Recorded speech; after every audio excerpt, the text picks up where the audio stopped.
Bismillahirrahmanirrahim. Assalamualaikum warahmatullahi wabarakatuh.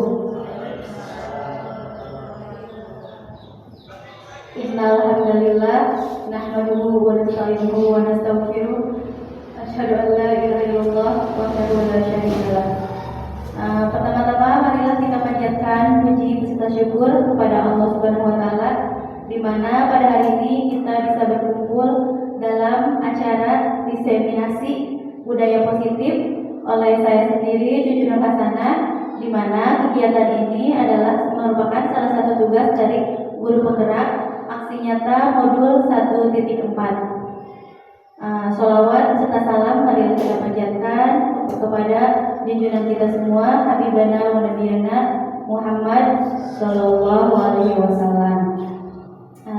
Yang terhormat Bapak Kepala Sekolah, yang saya hormati Bapak dan Ibu Guru SDN 1 Cigitung, terima kasih atas kehadirannya untuk acara hari ini. Untuk mempercepat acara, marilah kita buka acara ini dengan bacaan basmalah bersama-sama. Acara selanjutnya adalah menyanyikan lagu Indonesia Raya. Silakan Bapak dan Ibu diperkenakan berdiri terlebih dahulu.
Yaitu sambutan dari Bapak Kepala Sekolah SDN 1 Cigitung, Bapak Ali Sudarian SPD. Kepada beliau dipersilakan.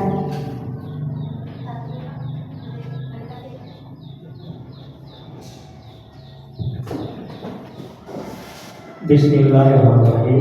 Assalamualaikum warahmatullahi wabarakatuh. Puji dan syukur kita panjatkan kehadiran atas perkenannya pada siang hari ini. Alhamdulillah kita dapat berkumpul dalam rangka melaksanakan tugas dari rekan kita, guru kita, yang mana pada hari ini Ibu Cucu Nur SPD akan menyelenggarakan diseminasi budaya positif. Mungkin nanti Ibu Susa akan memaparkan, akan berbagi ilmu kepada sekalian. Mudah-mudahan kita semua dapat menikmatinya, sekaligus bisa dapat mengaplikasikannya pada kehidupan pribadi kepada para peserta kita. Shalom dan salam semoga senantiasa dilimpahkan kepada junjungan sekalian Nabi besar kita Habibana wa Nabiyana kita Muhammad Sallallahu Alaihi Wasallam. Yang dihormati ibu dan bapak guru, terkhusus Ibu Guru Penggerak Ibu Cucu Nur Hasanah, kami ucapkan terima kasih, di mana pada hari ini sobat kita akan mengadakan acara atau kegiatan destinasi budaya positif. Nanti akan disampaikan materinya oleh Ibu Cucu Basar SPD. Mudah-mudahan kami berharap ya, mudah-mudahan apa nanti yang disampaikan oleh Ibu Cucu dapat bermanfaat bagi kita, dan juga imbasnya bukan hanya kepada ibu dan bapak saja, tapi juga khusus bagi para peserta didik kita SDN 1 Cibu ini. Mudah-mudahan dengan adanya guru penggerak atau CGP angkatan ke-9 ini ya, sekolah kita semakin menimba ilmu yang bermanfaat yang sesuai dengan profil Partai Pancasila. Alhamdulillah dari sekolah kita ada beberapa orang guru yang menjadi guru penggerak, di antaranya pada angkatan ke-7 alhamdulillah Ibu Ilmi ya telah lulus. Mungkin untuk angkatan ke-9 ini ada 2 orang, yaitu Ibu Ani Nurhayati SPD, dan yang hari ini akan memaparkan akan menyampaikan dari kita itu Ibu Cucu Basar SPD. Sekali lagi harapan kami mudah-mudahan dengan adanya kegiatan ini sekolah kita semakin maju, para peserta didiknya semakin lebih bersemangat untuk belajar, dan juga kepada ibu bapak guru yang belum mengikuti CGP, saya harapkan semuanya mengikuti ya. Mudah-mudahan ada rezekinya, ada takdir dari Allah SWT. Karena saya yakin ya, di pendidikan CGP ini ibu bapak guru akan ditempa, akan menerima pengalaman belajar yang insya Allah akan bermanfaat bagi kita semua, para guru, khususnya bagi para peserta kita. Rupanya itu yang saya sampaikan. Mudah-mudahan kita semua dapat mengikuti kegiatan ini sampai tuntas. Sekian, terima kasih. Wassalamualaikum warahmatullahi wabarakatuh.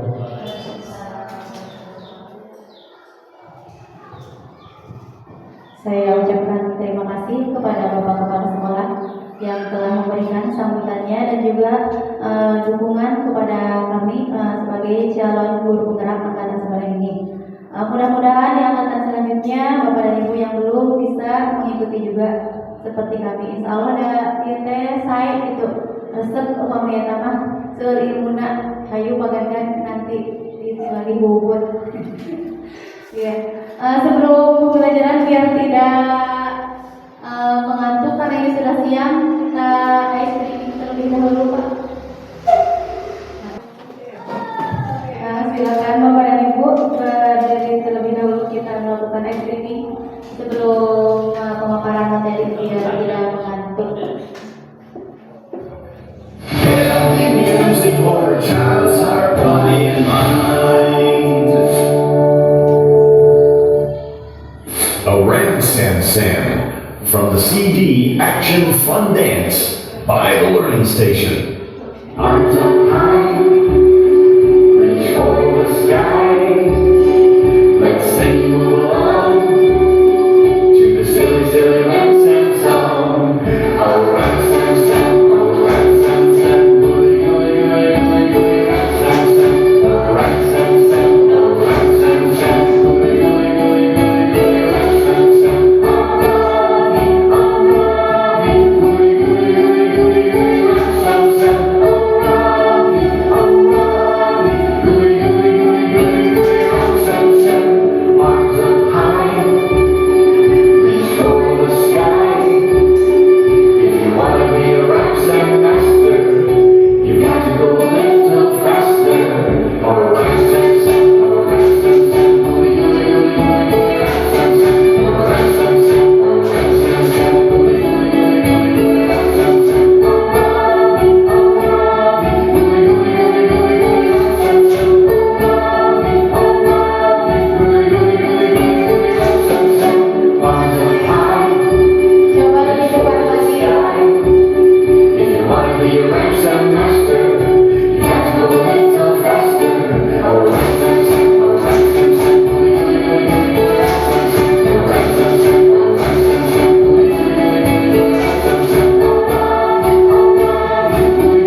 Baik Bapak dan Ibu, untuk pertama-tama ada pertanyaan tematik terlebih dahulu ya. Silakan Bapak dan Ibu, ini ada 3 pernyataan. Setuju atau tidak hukuman dapat mendisiplinkan anak? Tidak. Iya. Kemudian pemberian hukuman dengan yang positif dapat meningkatkan disiplin anak. Apakah setuju? Tidak. Apa ada yang setuju dengan disiplin positif dapat meningkatkan kedisiplinan anak? Setuju. Dan yang terakhir, memberi penghargaan dapat meningkatkan motivasi belajar anak? Tidak. Ya, terima kasih untuk yang sudah memberikan pernyataannya, setuju atau tidak. Dalam diseminasi ini saya akan membawakan 6 topik. Yang pertama adalah disiplin positif dan nilai-nilai kebajikan yang universal. Yang kedua, teori motivasi, hukuman, penghargaan dan restitusi. Yang ketiga, keyakinan kelas. Keempat, kebutuhan dasar manusia. Yang kelima, tentang posisi kontrol. Dan yang keenam, segitiga restitusi. Ya. Untuk yang pertama adalah disiplin positif dan nilai-nilai kebajikan.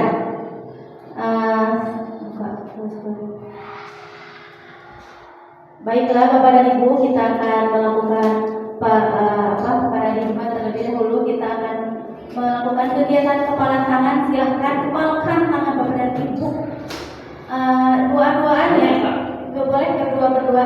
Yang satu mengepalkan tangan, yang satu mencoba ingin membuka. Bisa sambil berhadapan-hadapan. Yang satu silahkan kepalkan. Misalnya Bu Iqbal di mengepalkan tangan, Bu Gia mencoba membukanya. Bu Firly mengepalkan tangan, Bu Ayu mengepalkan tangan, Bu Ayu mencoba. Mau itu dipaksa, mau itu sama Bu Firly dikasih uang, Bu Ayu, Bu Puput juga mau dicekek. Boleh silakan. Silakan Anda bayangkan di kepala tangan itu adalah sesuatu yang sangat berharga bagi Anda. Bagi Bu Ayu, bagi Ibu Iqbal, bagi Bu Puput, bayangkan sesuatu yang sangat berharga, misalnya si ayam beb, boleh, nyawa aja.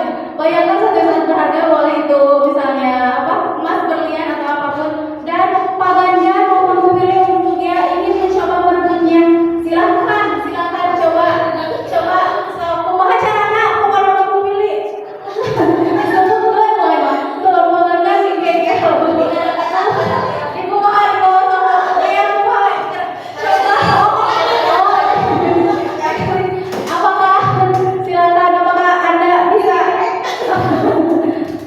Boleh misalnya Bu Firly tadi itu dia disuap, dikasih kupangan nanti. Silakan kalau misalnya sesuatu yang berharga itu disuap oleh orang lain, apakah kita akan tetap membukanya? Apakah kita tetap akan memberikannya atau tidak? Tidak. Atau misalnya punya sesuatu yang sangat berharga itu adalah iman dan Islam. Iman dan takwa. Dan misalnya itu ada orang lain yang ingin membeli 1 miliar, ayo, tapi kita misalnya agama kita misalnya harus mengikuti agama yang lain, apakah akan memberikannya Bu Ayah atau tidak? Tidak, ya seperti itu ya. Baik, lanjut. Jadi di paradigma ini, di kegiatan kepalan tangan ini, kita bisa digambarkan bahwa sesuatu itu, apa yang kita lakukan, apa yang kita lakukan itu tergantung kita sendiri. Jadi kita tidak bisa kegiatan kita atau perilaku kita itu tergantung kita sendiri. Kita tidak bisa mengikuti perilaku orang lain, seperti itu. Kemudian di paradigma kontrol ini, yang pertama adalah ada beberapa ilusi teori. Yang pertama ilusi guru. Kemudian dari paradigma ini dikaitkan dengan guru mengontrol, itu adalah yang pertama itu ilusi guru mengontrol murid. Yang kedua, ilusi bahwa kritik akan membuat orang merasa bersalah dengan mengontrol karakter. Yang ketiga, ilusi bahwa semua perbuatan positif efektif dan bermanfaat. Dan yang kelima, ilusi bahwa orang dewasa memiliki hak untuk memaksa. Nah, di sini di budaya positif ini yang saya ketahui dari modul 1-4 di CGP ini, ternyata memang ya kita ini dalam kegiatan sehari-hari itu kita memang ada ilusi-ilusi seperti itu. Yang pertama misalnya ilusi guru mengontrol murid. Apakah Bapak dan Ibu punya perasaan memang di kelas kita bisa mengontrol murid-murid kita? Apakah punya ada? Bisa ya. Jadi misalnya kita bisa mengontrol murid kita, misalnya kita bisa anak-anak itu jangan berlari-larian seperti itu. Kita bisa dengan cara mengontrol murid-murid itu dengan cara memberikan hukuman ataupun memberikan penghargaan. Yang kedua, ilusi bahwa kritik membuat orang merasa bersalah. Jadi misalnya ketika dikaitkan dengan kegiatan sekolah, ketika misalnya ada murid yang melakukan kesalahan, lalu kita mengkritiknya ataupun menghukumnya, kita akan merasa bahwa murid itu akan menjadi pribadi yang lebih baik. Apakah seperti itu? Merasa seperti itu? Ya, karena saya juga selalu seperti itu ya. Kalau misalnya murid berbuat salah, saya selalu memberikan kritik ataupun langsung hukuman kepada murid agar tercipta murid yang lebih disiplin. Tapi ternyata di dalam teori ini itu sesuatu yang tidak baik juga, sesuatu yang salah. Yang ketiga adalah ilusi penguatan positif efektif. Jadi kalau yang tadi hukuman, sedangkan yang ini ilusinya adalah kita kepada murid itu kita memberikan penghargaan atau penguatan positif itu bisa efektif. Kalau yang tadi hukuman, yang sekarang itu adalah kebalikannya dari hukuman. Kita menguji atau bukan menguji ya, kita memberikan sesuatu kepada anak, menghargai ketika anak itu misalnya berbuat kebaikan. Dalam teori ini mungkin ketika kita membuat kebaikan, membuat sesuatu yang positif kepada anak, memang awalnya anak itu berhasil, tapi ketika untuk jangka panjang anak-anak itu tidak akan terefek lagi. Yang selanjutnya adalah ilusi bahwa orang dewasa memiliki hak untuk memaksa. Kayak tadi ya, hampir sama seperti yang pertama, ilusi bisa mengontrol murid, guru. Ilusi bahwa orang dewasa memiliki hak untuk memaksa. Misalnya kita memaksa anak-anak kita untuk melakukan ini dan itu, untuk melakukan disiplin ini dan itu adalah sebuah ilusi. Sudah dijelaskan.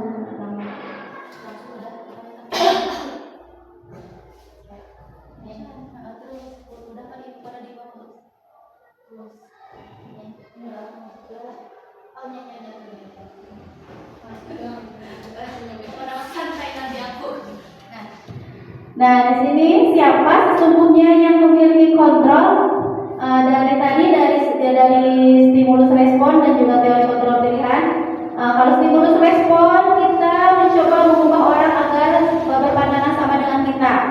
Sedangkan dalam ilusi teori kontrol ataupun yang ingin kita lakukan untuk membudayakan positif di kelas kita harus memiliki teori kontrol karena yang pertama kita berusaha memahami pandangan orang lain tentang dunia.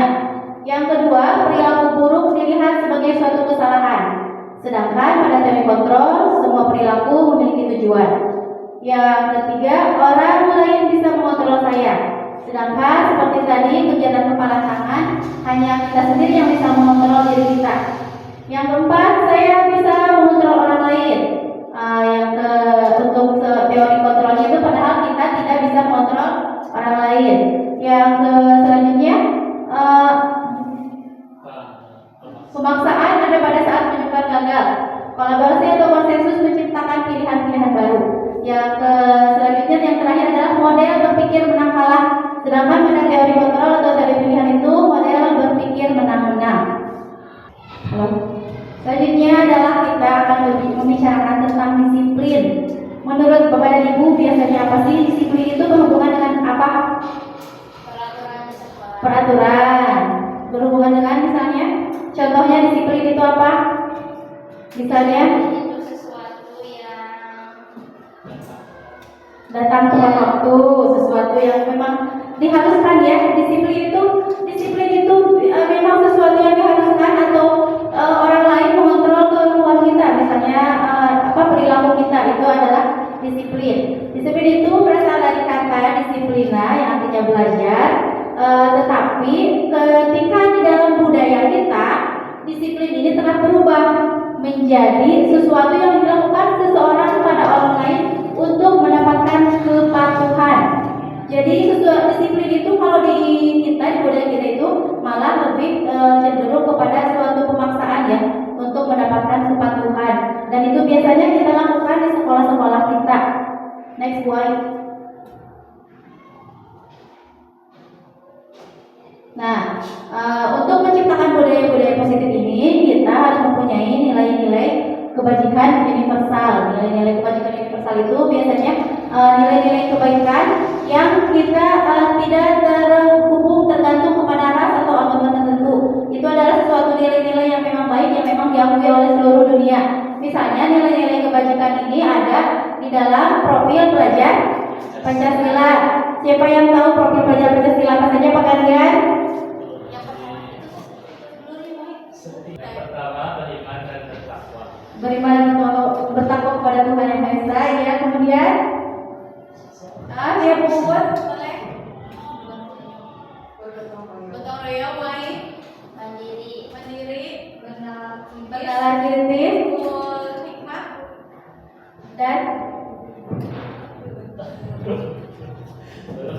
berkebinekaan global, dan yang terakhir adalah kreatif. Nah, itu dari nilai-nilai profil pelajar Pancasila itu merupakan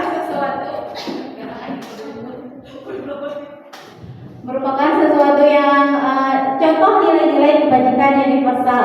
Next one.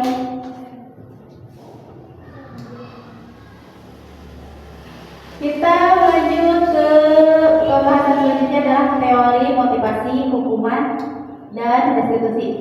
Nah, di modul 1.4 itu saya menemukan ternyata motivasi perilaku manusia itu didasarkan oleh dua faktor. Yang pertama adalah faktor eksternal dan yang kedua faktor internal. Faktor eksternal itu adalah faktor yang membuat orang lain berperilaku atau melakukan sesuatu itu karena faktor-faktor tertentu. Yang pertama itu adalah untuk menghindari ketidaknyamanan atau hukuman, dan yang kedua untuk mendapatkan imbalan dari orang lain atau institusi. Itu merupakan faktor eksternal yang membuat kita atau berperilaku apapun kita karena faktor eksternal. Kemudian yang kedua adalah faktor internal, motivasi internal untuk menghargai dirinya sendiri. Nah, di diseminasi ini kami ingin menciptakan budaya positif kepada anak-anak atau di sekolah kita bersama-sama untuk menciptakan motivasi internal di dalam diri anak-anak itu, sehingga apa yang dilakukan oleh anak-anak itu memang untuk menghargai dirinya sendiri. Next. Nah, biasanya sekarang motivasi manakah yang saat ini paling banyak mendasari perilaku murid-murid di sekolah? Apakah motivasi karena eksternal atau motivasi internal biasanya?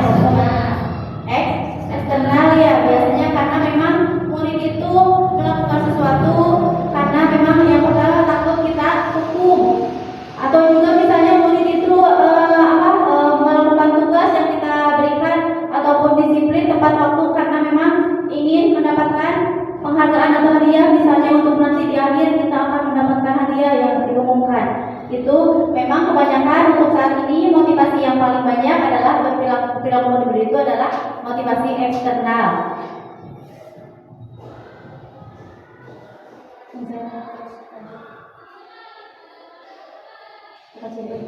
Nah, ini ada yang namanya dihukum oleh penghargaan. Jadi penghargaan itu tidak selamanya sesuatu yang baik ya Bapak Ibu untuk kepada anak-anak kita. Yang pertama itu pengaruh jangka pendek dan jangka panjang. Penghargaan itu menghukum, penghargaan mengurangi ketepatan, penghargaan tidak efektif, dan penghargaan merusak hubungan.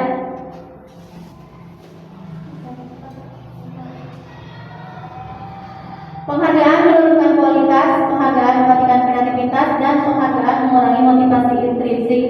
Memang sesuatu ini biasanya sudah kita lakukan terbiasa di sekolah-sekolah.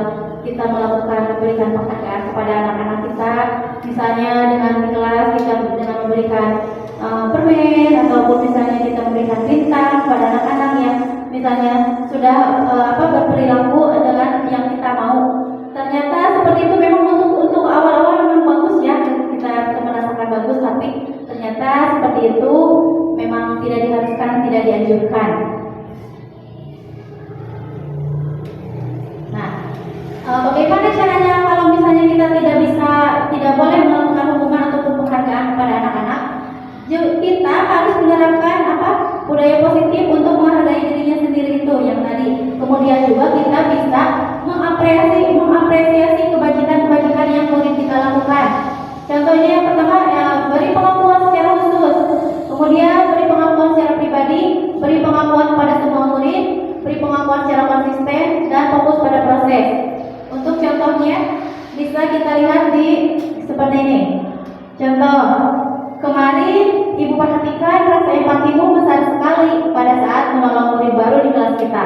Nah, Ibu dan Bapak bisa melakukan hal-hal seperti itu kepada anak-anak kita untuk menebalkan atau nilai-nilai yang sudah diakui kita, nilai-nilai kebajikan itu. Seperti misalnya, terima kasih untuk rasa tanggung jawabmu pada saat kamu memungut kertas-kertas yang berserakan di lantai. Itu adalah salah satu yang bisa kita lakukan kepada anak-anak kita agar tercipta pribadi-pribadi yang memang pribadi yang memiliki kesadaran atas diri mereka sendiri. Next slide.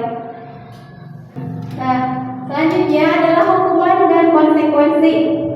Hukuman itu bersifat tidak terencana ataupun tiba-tiba. Hukuman itu bersifat satu arah dari pihak guru yang memberikan, dan murid hanya menerima sesuatu hukuman tanpa melalui suatu kesepakatan. Kemudian konsekuensi adalah sudah terencana biasanya dan sudah disepakati, sudah dibahas dan disetujui oleh murid dan guru.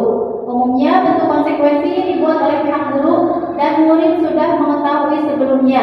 Jadi perbedaan dari hukuman dan konsekuensi itu biasanya kalau hukuman itu murid tidak tahu apabila dia melakukan kesalahan dia akan diperlakukan seperti apa oleh guru. Sedangkan konsekuensi jika murid melakukan kesalahan dia sudah tahu, dia sudah menghitung, dia sudah hafal akan seperti apa nanti ibu dan bapak guru memperlakukan saya ataupun nantinya akan bagaimana. Selanjutnya.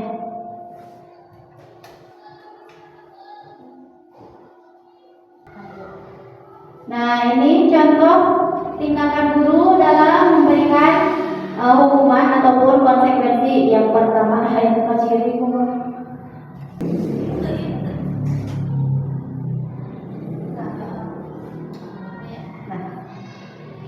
Contoh tindakan guru yang berupa hukuman adalah mencatat 100 kali dalam buku kalimat saya tidak akan terlambat lagi karena siswa terlambat sekolah.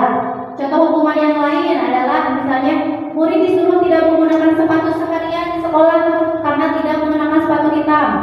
Hukuman yang lain, murid diminta untuk push up 15 kali karena tidak menggunakan masker ke sekolah.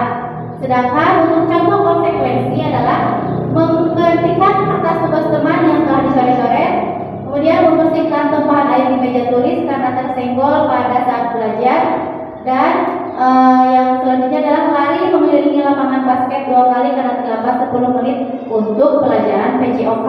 Kalau ini lari untuk pelajaran PJOK karena memang sedang pelajarannya. Kalau yang misalnya yang tadi untuk lari mengelilingi lapangan basket 2 kali, ini mah terlambat hadir, jadi sesuatu yang memang tidak berhubungan. Selanjutnya mulai.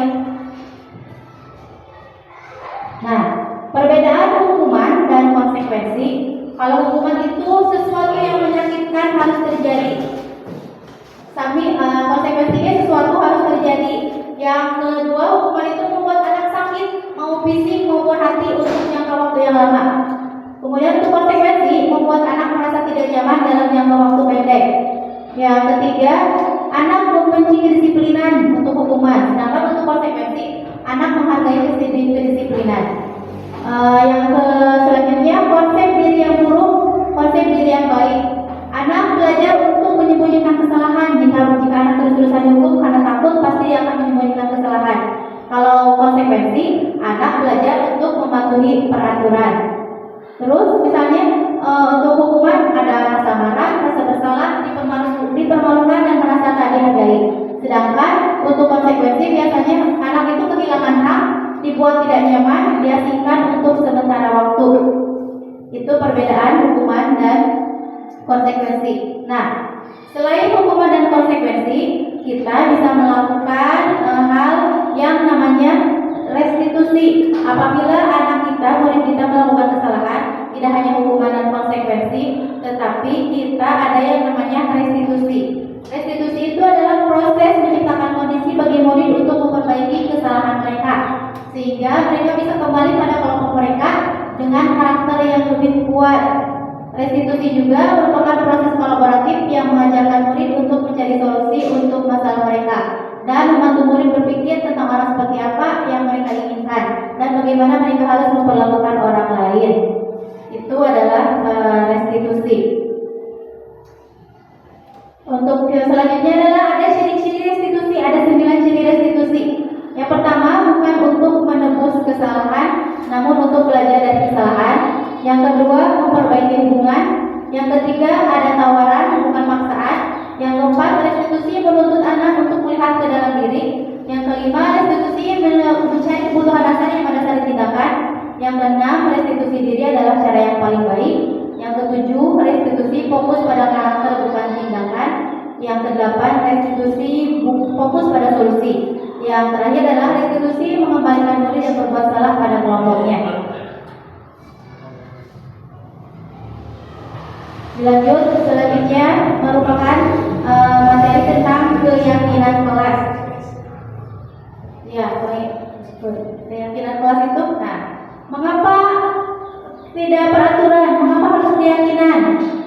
Karena kalau peraturan itu karena peraturan itu masuknya ke dalam motivasi eksternal ya. Sedangkan kalau keyakinan itu memang berada pada diri kita sendiri, pada masing-masing dari diri kita, sehingga karena kita kan ingin mencoba membudayakan budaya positif itu di sekolah kita. Jadi dengan hal misalnya yang satu ini dengan keyakinan kelas. Next slide.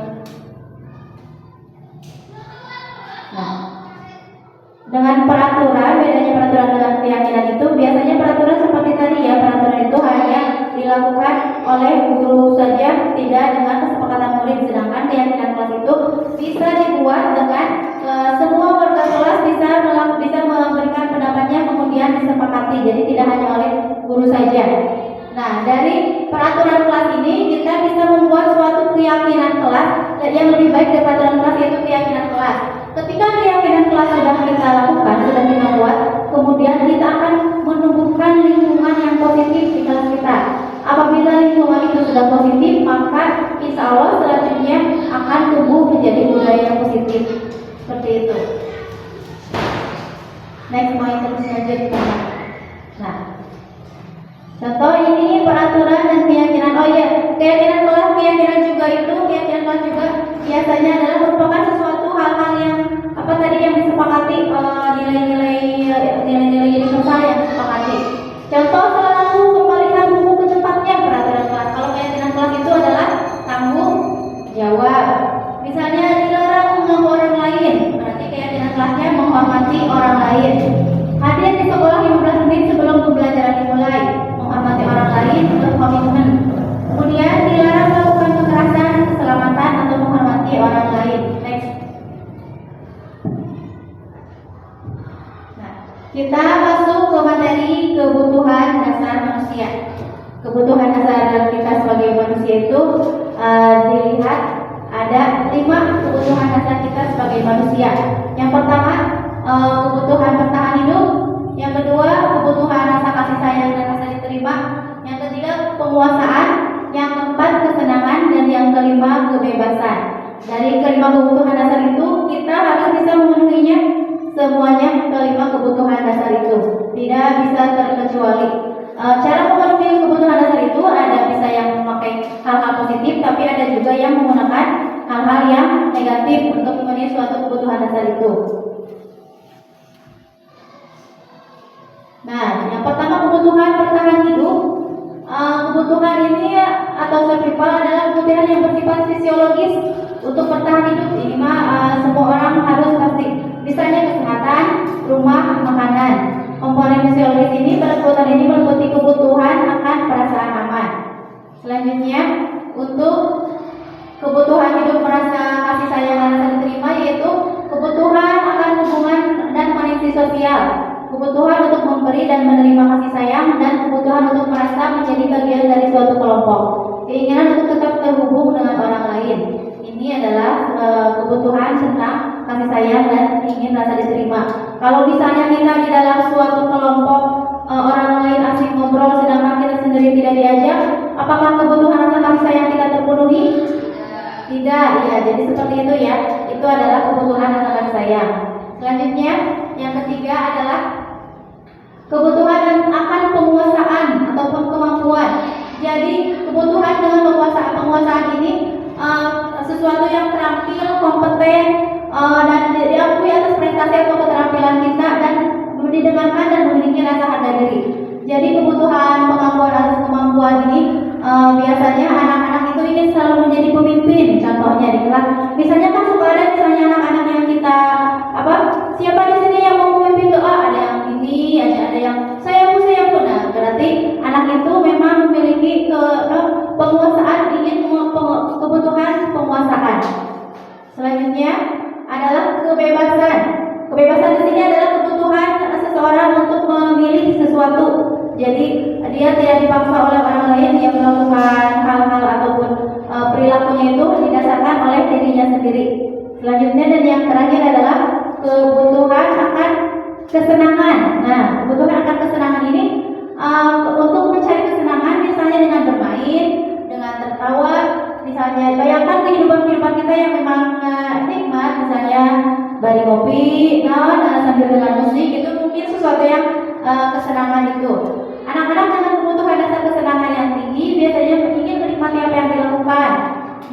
Biasanya mereka juga berkonsentrasi tinggi saat mengerjakan hal yang disenangi.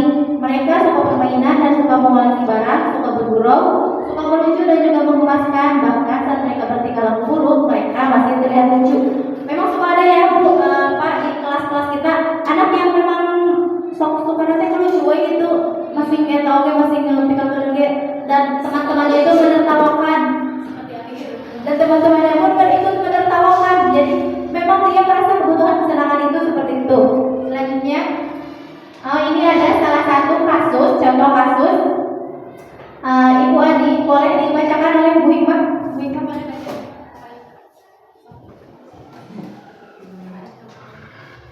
Silakan. Ibu Ani, guru kelas 5 di SMP Hati, sedang bingung menghadapi ukuran salah satu murid di kelasnya. Ibu Agus, beberapa anak telah datang dan mengeluhkan Agus yang seringkali meminta bekal makan siang mereka dengan paksa.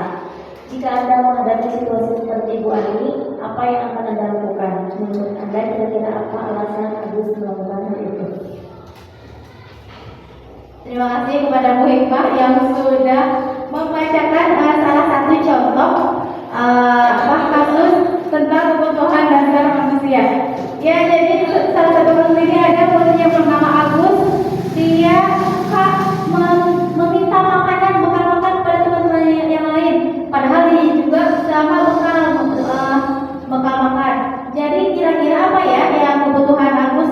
Kira-kira kebutuhan Agus yang harus dipenuhi apa? Agus itu selalu meminta bekal kepada teman-temannya, padahal dia juga bekal sami. Jadi Agus itu apa sih? Kebutuhan penguasaan boleh jadi. Lalu yang lain kebutuhan yang apa? Kebutuhan ya. Jadi ini jawaban Agus. Ini jawabannya bisa tergantung jawaban yang diberikan oleh Agus itu. Misalnya nah, apabila jawaban Agus karena lapar dan orang tuanya tidak membawakannya bekal makan, berarti kebutuhannya adalah bertahan hidup. Apabila jawaban Agus karena ia senang temannya jadi memperhatikan dia, berarti kebutuhannya adalah ingin dicintai dan diterima, jadi diperhatikan. Oh, itu si Agus besar ya, diperhatikan. Emang soalnya yang aja anak yang ingin ingin membuat onar gitu. Yang ketiga caper. Yang ketiga adalah apabila jawaban Agus dia merasa hebat karena teman-temannya jadi takut dan menuruti keinginannya, kebutuhannya adalah penguasaan. Jadi soalnya habis kurang gitu. Yang selanjutnya apabila jawaban Agus karena merasa bosan dengan bekal yang dibawakan ibunya karena selalu membawakan bekal yang sama, kebutuhannya adalah kebebasan. Jadi dia ingin memilih bekal yang mana. Jadi minta aja sama teman-temannya dengan solusinya seperti itu. Dan yang kelima, apabila jawaban Agus adalah karena iseng saja dan dia menikmati ekspresi wajah teman-temannya yang kesal karena dia belum makanannya, berarti kebutuhan Agus adalah kebutuhan kesenangan. Seperti itu mungkin semoga bisa dipahami oleh Bapak dan Ibu. Nah, Yang kelima adalah 5 posisi kontrol. Boleh klik like. 5 posisi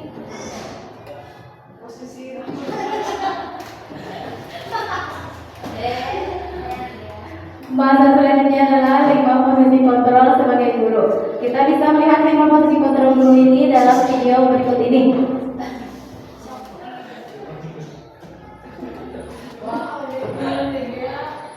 Nah, setelah kita melihat video ini, terdapat 5 posisi kontrol guru. Yang pertama, guru sebagai penghukum.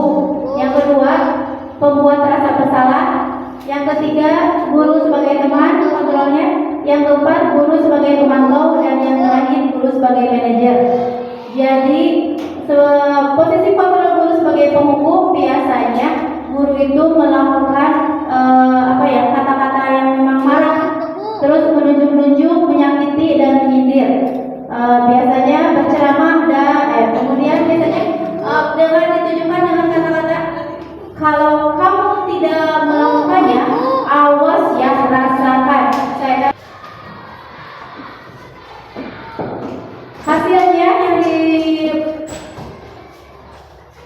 Hasil yang dicapai oleh anak biasanya anak itu memberontak, menyalahkan orang lain dan juga berbohong.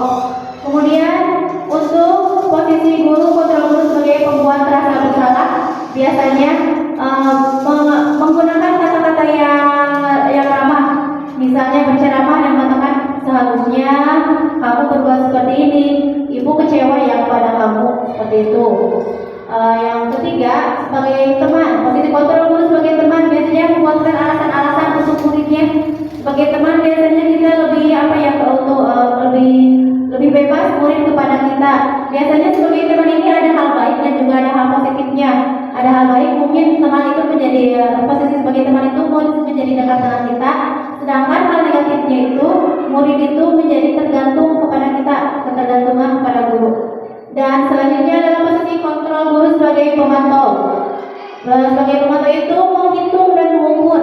Biasanya ketika murid misalnya melakukan kesalahan, sebagai manajer guru lalu akan mengatakan, apa peraturannya?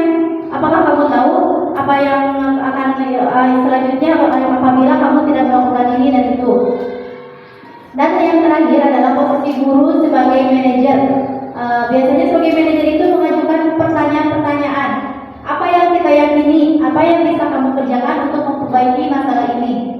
Nah, di antara 5 posisi kontrol guru ini, posisi sebagai manajer lah merupakan posisi yang terbaik dan semoga bisa kita amalkan atau praktekkan kepada anak-anak kita. Jadi sebagai penghukum sudah tentu itu salah. Sebagai pembuat rasa bersalah juga akan membuat anak itu merasa gagal dan merasa dirinya tidak pede akan dirinya sendiri karena dia merasa, aduh saya sudah melakukan kesalahan untuk kepada ibu dan guru. Sebagai teman juga ada yang tidak baiknya, ada sisi negatifnya, yaitu anak menjadi ketergantungan. Sebagai pemantau itu biasanya anak itu menghindari rasa yang tadi menghindari hukuman itu sebagai hukuman. Yang terakhir adalah manajer. Untuk sebagai manajer itu biasanya kita dulu membuat pertanyaan-pertanyaan apabila anak melakukan salah. Kita tidak langsung menjustifikasi anak itu salah dalam memberikan hukuman, tapi kita memberikan dulu informasi-informasi atau pertanyaan-pertanyaan kembali informasi seperti itu. Nah, ini adalah contoh pernyataan. Saya kecewa sekali dengan kamu. Nah, ini kalau ada pernyataan ini berarti itu posisi kontrol guru sebagai pembuat rasa bersalah. Kalau yang kedua, kamu tidak benar-benar melakukannya. Nah, kalau seperti itu biasanya ini adalah penghukum. Kamu telat lagi, misalnya seperti itu adalah sebagai penghukum. Yang selanjutnya, ayolah melakukan demi ibu bapak. Nah, itu sebagai teman. Biasanya sebagai teman itu kita lebih lembek anak-anak kita sehingga murid kita itu lebih berani kepada kita nantinya kalau sebagai teman. Dan selanjutnya adalah sebagai manajer. Apakah kamu mau mendapatkan stiker bintang hari ini? Seperti itu sebagai manajer, sebagai pemantau. Yang terakhir selanjutnya adalah bagaimana kamu bisa menyelesaikan masalah ini? Apa keyakinan kelas yang kita yakini? Misalnya ibu tahu kamu pernah berbuat salah dan itu tidak apa-apa, itu adalah posisi manajer. Dan yang terakhir posisi penghukum ini seperti tadi, kamu selalu yang paling terakhir mengerjakan tugas. Nah, susah besok itu caranya. Sok lanjut. Nah, untuk pembahasan selanjutnya adalah mengenai segitiga restitusi. Namanya juga segitiga berarti ada 3 tahapan yang akan kita lakukan ketika anak melakukan suatu kesalahan. Restitusi sudah tadi kita bahas. Kemudian ini yang dinamakan dengan segitiga restitusi. 3 tahapan segitiga restitusi ketika anak melakukan kesalahan. Yang pertama adalah menstabilkan identitas. Contoh misalnya ada anak yang datang ke sekolah itu telat. Ketika kita melakukan segitiga restitusi, kita akan bertanya dulu kepada anak itu, apakah kamu tahu kenapa kamu dipanggil oleh ibu ke sini? Misalnya anak itu, iya bu saya tahu. Kemudian kita memberikan penguatan kepada anak. Setiap orang pasti pernah melakukan kesalahan, ibu juga pernah melakukannya. Tidak apa-apa, karena itu bisa dijadikan sebagai pelajaran. Kemudian setelah itu kita akan validasi kebutuhannya. Kebutuhan yang tadi, yang 5 kebutuhan itu misalnya, kenapa kamu datang terlambat ke sekolah? Berarti kebutuhannya kenapa dia terlambat ke sekolah? Misalnya, adakah cara yang efektif untuk kamu agar tidak melakukan seperti itu? Kemudian yang ketiga adalah menanyakan keyakinan. Tahap yang ketiga ketika sudah menstabilkan identitas, memvalidasi kebutuhan adalah menanyakan keyakinan. Seperti yang tadi, keyakinan apa yang telah kita sepakati dan kamu langgar. Seperti itu. Baik, selanjutnya. Keyakinan Islam. Nah, ini adalah contoh-contoh guru berkata. Yang pertama ketika memvalidasi menstabilkannya. Ini adalah contoh perkataan guru ketika melakukan segitiga restitusi pada tahap menstabilkan identitas. Berbuat salah itu hal yang manusiawi. Tidak ada manusia yang sempurna. Bapak Ibu juga pernah berbuat salah. Kita pasti bisa menyelesaikan masalah ini dan yang selanjutnya. Kemudian next untuk contoh-contoh perkataan guru apabila tentang validasi tindakan. Nah, kamu misalnya ada anak yang terlambat tadi ya, misalnya kamu bisa saja kan melakukan hal yang lebih dulu, misalnya tidak sekolah, tapi kamu tidak melakukannya kan. Jadi kita tidak sebenarnya langsung ke anak itu gunanya ayo telat wae ka sekolah teh siang wae. Tapi kita melakukan diskusi-diskusi itu untuk menggali kenapa anak tersebut melakukan seperti itu. Misalnya kamu pasti punya alasan melakukannya. Selanjutnya dan yang terakhir dalam tahapan restitusi, misalnya perkataan guru itu yang menanyakan keyakinan diri yang telah kita sepakati terlebih dahulu, seperti tadi keyakinan kelas. Apa nilai yang kita percaya di kelas atau di sekolah kita? Nilai-nilai universal apa yang telah kita sepakati? Kelas yang ideal itu seperti apa? Seperti itu. Itu adalah 3 tahapan ketika melakukan segitiga restitusi. Baik.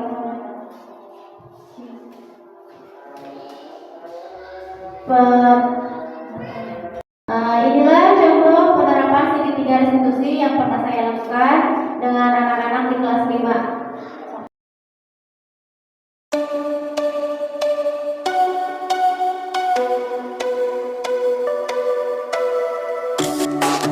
When the day turns into night, it's you. Under my eyelid, one big fight, it's you. Well, everything can go to pieces, I don't care.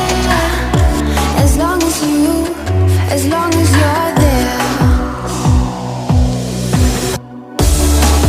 Like the sun kisses the clouds, it's game on.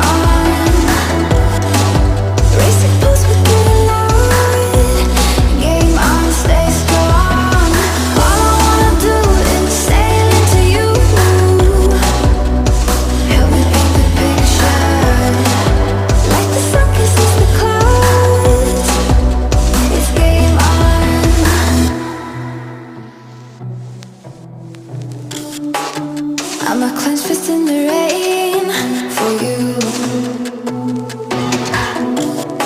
I'm mental patient, half insane. It's you.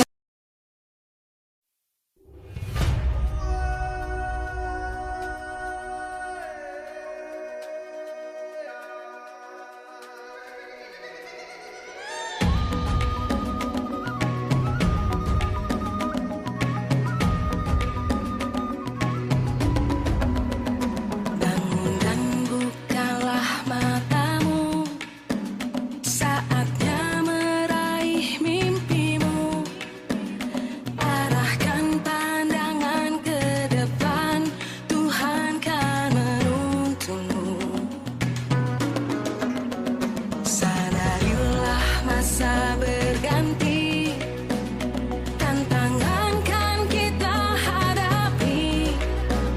Bergandeng tangan untuk negeri, era kita menanti berseri. Kita belajar Pancasila, kita bernafas dalam sila-silanya. Kita belajar Pancasila, ayo kita jaga untuk Indonesia. Bersatu dalam perbedaan, berpegang tangan dan berlari. Singkirkan egomu, oh kawan, demi negeri ini. Jadilah generasi emas, cerdas berkarakter itu kita. Berjuang dan harus berani, kita terus torehkan prestasi.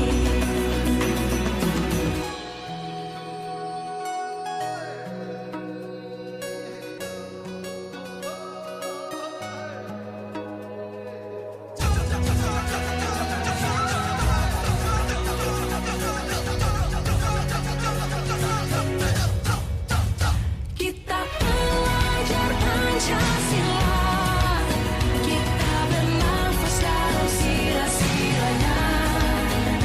Kita belajar Pancasila, ayo kita jaga untuk Indonesia. Kita belajar Pancasila, kita bernafas dalam sila-silanya. Kita belajar Pancasila.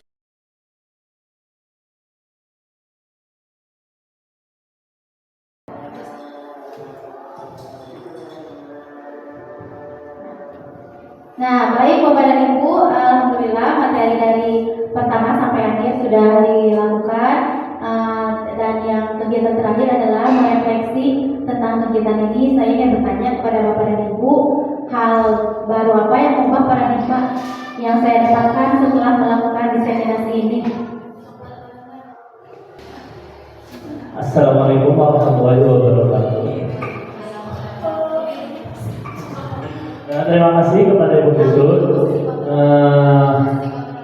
Hal baru apa yang mengubah paradigma saya yang saya dapatkan? Hal yang merubah saya yaitu akhirnya saya tahu bahwa di dalam dunia pendidikan itu tidak ada hanya hukuman dan konsekuensi, ada juga yang namanya restitusi ya. Ya, alhamdulillah itu masih fokus ya. Nah, jadi sekarang saya di dalam kelas bisa menerapkan restitusi itu ya, tidak hanya hukuman dan konsekuensi, bahwa hukuman dan konsekuensi itu tidak boleh begitu. Ya, yang harus dilakukan adalah restitusi ya, segitiga restitusi itu. Terima kasih kepada Ibu Cucu. Perasaan yang muncul, alhamdulillah saya bangga terhadap rekan-rekan saya yang sudah menjadi pemateri ini ya. Khususnya Bu Cucu yang sudah menjadi guru penggerak, mudah-mudahan bisa menggerakkan saya juga sebagai guru di SD 1 Cigintung ini. Terima kasih. Wassalamualaikum warahmatullahi wabarakatuh. Waalaikumsalam warahmatullahi wabarakatuh. Terima kasih kepada Pak Ganjar yang telah memberikan refleksinya. Mungkin ada yang lain, Bu Ipa atau Bu Felix yang mau memberikan restitusi refleksinya. Sok, Bu Pili.